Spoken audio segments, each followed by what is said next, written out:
told you that you could actually leverage the COVID crisis to shift back your emotional life to God through these three simple things that I'll share to you today that you could start doing tomorrow. Hi, my name is Nirva Delacruz. I'm a former lay missionary and a member of Singles for Christ. I'd like to start off by sharing what it was like for me during the lockdown, which is actually still ongoing in a lot of countries in the world. A lot of places are still on quarantine, still under community restrictions. I think like practically everyone in the world, or at least most, we really I felt this anxiety and this sense of losing control over my life, not knowing what will happen, so many questions. And I think the most devastating part was really missing things like going to everyday mass, having to deal with the thought that why is God allowing this to happen? Where is he? What is he doing? What does he want from me? What is he asking of me? And I think it really comes from the feeling of losing a sense of owning your life, and that you have to let go. I had to let go of habits and preferences that I could actually just follow in normal day-to-day life with the quarantine. And a lot of things happened, like my spiritual life started to suffer. I became irritable, demotivated in a lot of ways. The feeling of why even try? If God doesn't want me to go to mass, why should I even pray? A lot of negative thoughts were really on loop in my mind. And I think things really took a turn for the better when a friend of mine from SFC Paris invited me to join like this spiritual boot camp called Nineveh 90. So he was doing the guys version, which is Exodus 90, and Nineveh 90 is like this very intense, like get back on track program. So we would have like twice a week fasting, mass, once a month confession, no colored drinks, no dessert, no music, no movies, exercise even. And though the sacraments were modified a bit, I think in a way those 3 months were really about me, in a way, forcing myself to be okay. The funny thing is, I found myself, and I think all of the girls that I did this program with actually felt like we were more on fire, more spiritually healthy than we had even been before the lockdown.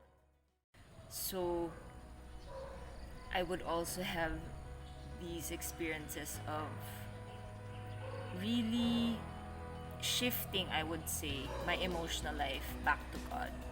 Like there would be times when I would be even like laughing aloud because I would be reading, scripture, and I would be so like I felt like I was so immersed in what I was reading, and like the nuances of what those passages meant really started to dawn on me on a whole different level. And I would say it was really part of the quiet that I somehow had like obligated myself to go through. And a part of that experience was really limiting time on social media. So there would be times when even online masses would literally move me to tears. And it's an online mass. And I would really feel like I was at the foot of the cross and I could really see and experience the love and mercy of God, and it was so real. In a way that even daily physical masses before the lockdown could not do for me. I had no sense of how precious that sacrament really was. So I want to also maybe examine some of the things that makes shifting our emotional life back to God so challenging for so many people, and especially now because people feel like they need to manage the situation in the way that they see other people coping with the situation. And this is true for Catholics, this is true for people who consider themselves really serious Catholics. And I think it really boils down to some factors or some kinds of decisions that people make. First is really trying to be online all the time. I think we bombard ourselves with a lot of unnecessary noise precisely because we want to feel connected. I know a lot of people are literally living away from home, so they're alone, and the sense of not being close to family makes the experience of the lockdown even worse for them. So the other factors are really revolving around that central experience of needing emotional support. And the consequence of that is we become so noisy, we consume so much news, so much information, or even just, sometimes mindless browsing to maybe try to crowd out the sense of dread and anxiety that we feel. And I know that, and I've experienced that. And what happens is God has no place to actually speak to us and to be part of our emotional life the way that I know He wants to, and that we actually need Him to. So second is, one way people are also coping is to indulge, and it's through a variety of ways, but I think primary are really through, like binge watching K-drama or Netflix or even food actually. And these are not bad things. Of course, right, recreation and food, they're good things. God created them. But when we treat them like self-medication, again, our emotional life revolves around that. And it's not bad to feel like you can relate to characters, or you like the storyline, or you feel like, you can totally relate to and feel like for a few hours you can get your mind off how bad reality is. But again, we rob ourselves of the opportunity of giving God that space to, in a way, delight us and comfort us and be our emotional, immovable center. And I think, in a way, food also has become a way people cope, and it's a natural, sometimes easily triggered coping mechanism for a lot of people. And some people might say, I can't relate because I'm a vegan, but as a vegan, I can probably finish half a vegan cake all by myself. So I know what kind of comfort food can bring. But then I also see the other side of it, that if we always run to this kind of comfort, a deeper kind of comfort, has no place to actually take up take that prime spot in our lives. So again, we're always noisy if we're not on Viber, WhatsApp, Facebook Messenger, FaceTime. We're letting go of the normal things that we used to do for our spiritual life to connect with God. And somehow we feel that it's justified. We even have this reason that God understands.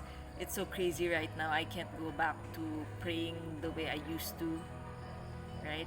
So these are the three things that are also making it harder for us to enjoy a rich emotional life that is anchored on God. So what are three things? What are those three things that I promised I would share to you? So the first really is the rediscovery of the Latin Mass.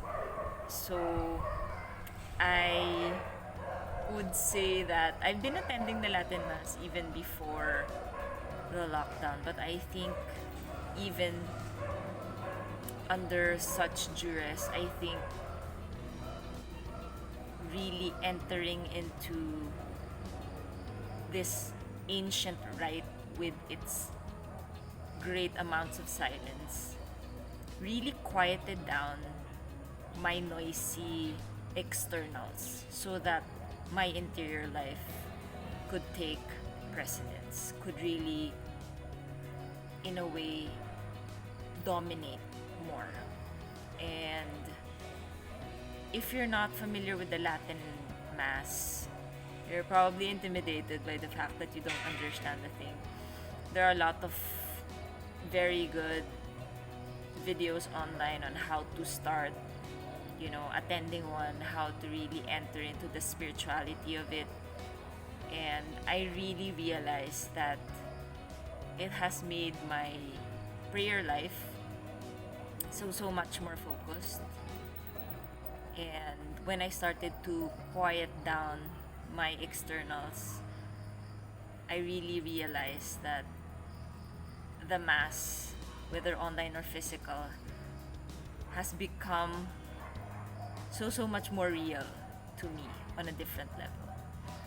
So that's the first one. The second one is journaling. I remember that at the start of the lockdown, I was using this journal, which is about like this thick. And I think I've written on it more during the lockdown than I've had for maybe last year. So that notebook is almost like done. Like I've written on nearly all the pages. And how do you start journaling if it's not your thing? I realize God is really like waiting for us to unload and unburden ourselves on Him. And He's just really waiting.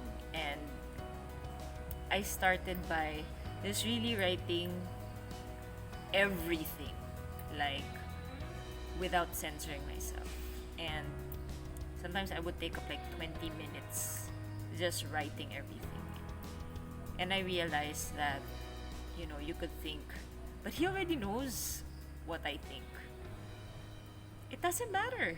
He actually likes it that we tell Him, even if He can virtually read our minds.